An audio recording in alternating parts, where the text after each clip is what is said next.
श्री सद्गुरु महाराज की जय। महर्षि में ही दिनचर्या उपदेश।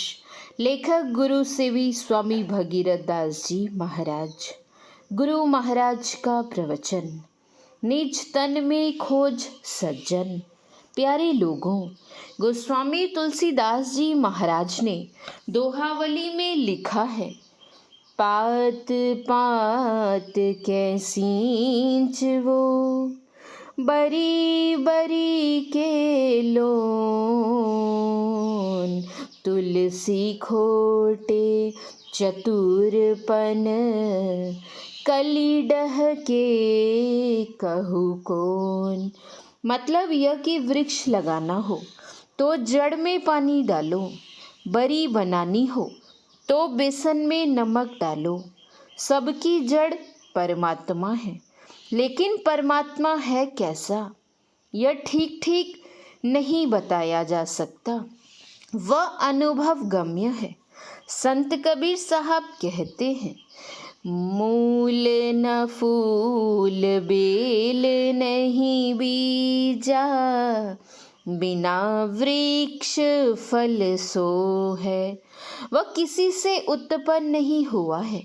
गुरु नानक साहब ने कहा, नाति सुमात पिता सुत बंधप, नाति सुकाम न नारी,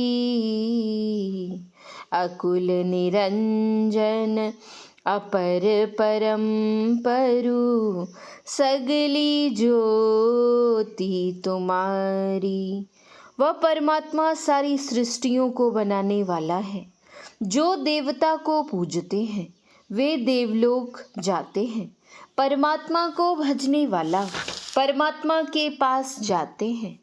इसलिए एक परमात्मा की उपासना करनी चाहिए। उपासना होती है परमात्मा के पास जाने के लिए। परमात्मा की प्राप्ति अपने अंदर होगी। चेतन आत्मा और परमात्मा सबके शरीरों में मौजूद है। दुनिया में बाहर कहीं चले जाओ, परमात्मा की प्राप्ति नहीं होगी।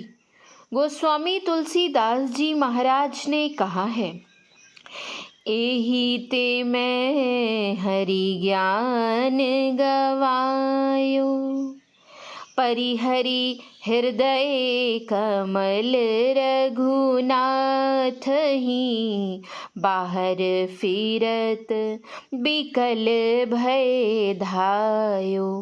भक्त सूरदास जी ने कहा, अपने जान मैं बहुत करी, कौन भाती हरि कृपा तुम्हारी, सो स्वामी समुझी ना परी, दूरी गयो दर्शन के ताई, व्यापक प्रभुता सब बिसरी। तात्पर्य यह कि उसकी प्राप्ति अपने अंदर होगी। महाभारत के युद्ध में द्रोणाचार्य ने एक चक्रव्यूह बनाया था। उसमें प्रवेश करने के लिए एक ही रास्ता था। अभिमन्यु प्रवेश करना जानता था। जैसे चक्रव्यूह में एक ही रास्ता था, उसी तरह से इस शरीर में, इस ब्रह्मांड में एक ही रास्ता है। इसमें जो जाता है वह सारे ब्रह्मांड को छेद देता है। एक ही ब्रह्मांड नहीं है, अनेक ब्रह्मांड है। जैसे एक कृष्ण को भजकर कृष्ण को पाता है, उसी तरह उस एक परमात्मा को भजकर परमात्मा को पाता है। निज तन में खोज सज्जन, बाहर न खोजना, अपने ही घट में हरि है, अपने में खोजना। महर्षि में ही पदावली। अपने अंदर में खोजना चाहिए। इसके वास्ते कहाँ से चलना चाहिए? अंधकार से चलना चाहिए। अंधकार में गुरु युक्ति से देखने पर एक बिंदु मालूम पड़ेगा। जहाँ देखा जाता है वहाँ सुना भी जाता है। इसलिए जो ज्योतिर्बिंदु देखेगा वह सुनेगा भी। क्या सुनेगा? वह ब्रह्मनाद को सुनेगा। वह ब्रह्मनाद से खींचकर वहाँ जाएगा जहाँ नाद नहीं है। वह नाद वहाँ पहुँचा देगा जहाँ एक अनीह अरूप अनामा अज सच्चिदानंद परधामा है। उस ईश्वर को यदि इस देह में प्राप्त कर लिया तो जीवन मुक्त हो जाता है और वह गुरु की कृपा से पाता है। समाधि में सभी वासनाओं का क्षय हो जाता है। उस परमात्मा के पास जाने के लिए एक ही रास्ता है। उसको जानने के लिए विंदु और नाद की उपासना करनी होगी। जो विंदु नाद की उपासना करता है वह शिव पार्वती की उपासना करता है। संत मत यही ज्ञान देता है।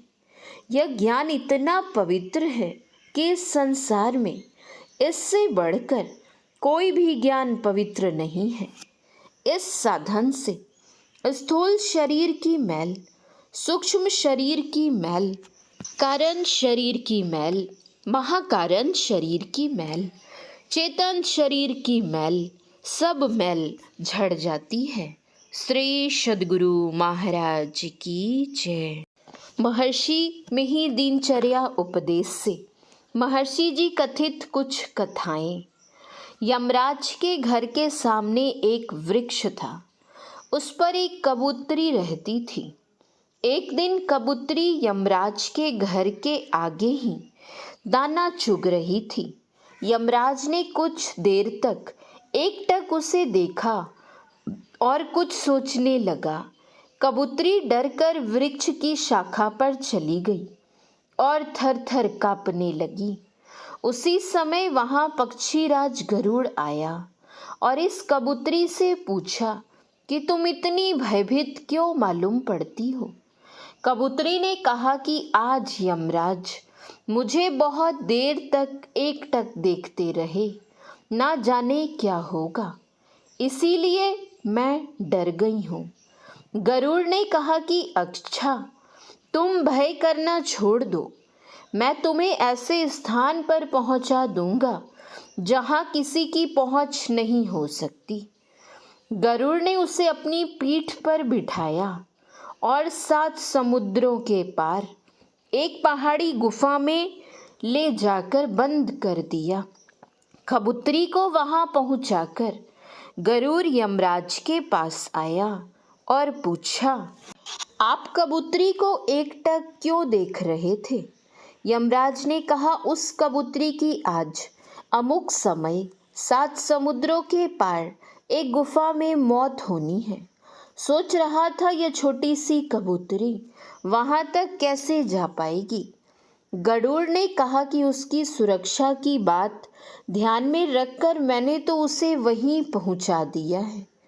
क्या वह मर गई होगी? यमराज ने कहा कि हाँ, आपने तो मेरा काम कर दिया।